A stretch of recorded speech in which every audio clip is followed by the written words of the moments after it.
Surat cyber crime સેલે આંતરરાષ્ટ્રીય સ્તરની trading કંપનીના મુખ્ય સૂત્રધારને સુરત એરપોર્ટ ખાતેથી દબોચી લીધો છે.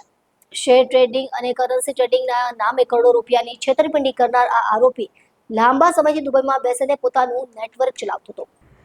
પોલીસ સૂત્રો પાસેથી મળતી માહિતી અનુસાર માત્ર ધોરણ 9 સુધી ભણેલો અલ્પેશ વઘાસિયા અંગ્રેજી ભાષાથી અનભિજ્ઞ હતો, પરંતુ તેના ચતુરાઈભર્યા કાર્યો દ્વારા તેણે 1500 કરોડથી વધુના ટ્રાન્ઝેક્શન ધરાવતું એક મોટું સાયબર સામ્રાજ્ય ખડું કર્યું હતું. છેલ્લા કેટલાક સમયથી તે દુબઈમાં રહીને છેતરપિંડીની આ ફેક્ટરી ચલાવી રહ્યો હતો. જોકે ત્યાંની કફોડી પરિસ્થિતિ અને યુદ્ધ જેવા સંજોગોને કારણે તે દુબઈ છોડવા ઉત્સુક હતો. તેને અંગ્રેજી આવડતું ન હોવાથી વિદેશમાં રહેવાની ભારે મુશ્કેલીઓનો સામનો કરવો પડી રહ્યો હતો, જેના કારણે તેણે ભારત પરત ફરવાનો નિર્ણય કર્યો હતો. પરંતુ પોલીસે તેની ધરપકડ માટે પહેલેથી જ લુકઆઉટ સર્ક્યુલર જારી કરી દીધું હતું. પોલીસ તપાસમાં બહાર આવ્યું છે કે આ ગેંગના વિવિધ બેંક ખાતાઓમાં અંદાજે કુલ 1536 કરોડના ટ્રાન્ઝેક્શન થયા છે. આ વિશાળ રકમનો આંકડો જોઈને તપાસ કરતા અધિકારીઓ પણ ચોંકી ગયા છે.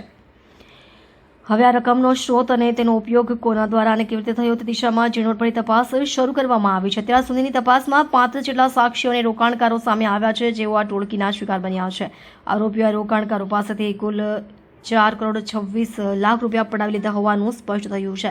હજુ પણ અનેક ભોગ બનનારાઓ સામે આવે તેવી સંભાવના છે. સમગ્ર મામલે ડીસીપી વિશાખા જૈને જણાવ્યું હતું કે આ કેસમાં સુરત સાયબર ક્રાઇમ દ્વારા અગાઉ ડેનિશ ઉર્ફે હેમલ ધાનક, જયસુખ પટોળિયા, યશ પટોળિયા અને અજય ઉર્ફે ગોપાલ ભિંડેની ધરપકડ કરવામાં આવી છે. તમામ સાગરીતો સુરત અને રાજકોટમાં આવેલી ઓફિસો હેન્ડલ કરતા હતા અને તમામ નાણાકીય રિપોર્ટ અલ્પેશને મોકલતા હતા.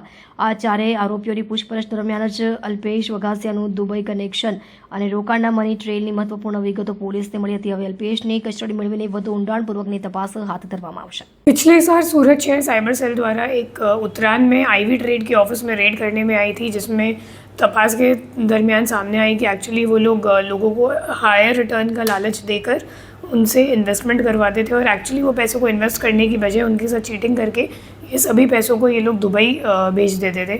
तो इस केस में पहले 4 आरोपियों का धरपकड़ हो चुका है और इस केस में टोटल 40 बैंक खाताओं की डिटेल सामने आई है, जिसमें 1500 करोड़ से ज़्यादा के ट्रांजैक्शंस हुए हैं और 171 NCCRP कंप्लेंट्स इन खाताओं में रजिस्टर हुई है।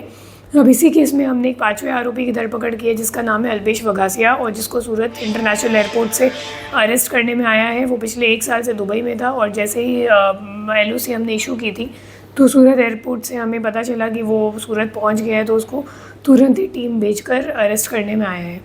ये जो आरोपी है अल्पेश वघासिया, उसकी मेन भूमिका मैनेजर की तरह थी। जो सूरत का ऑफिस था उसको संभालने का काम और राजकोट में जो स्काई ग्रोथ नाम से जो ऑफिस चलती थी उसको भी मैनेजमेंट का काम ये अल्पेश वघासिया करता था।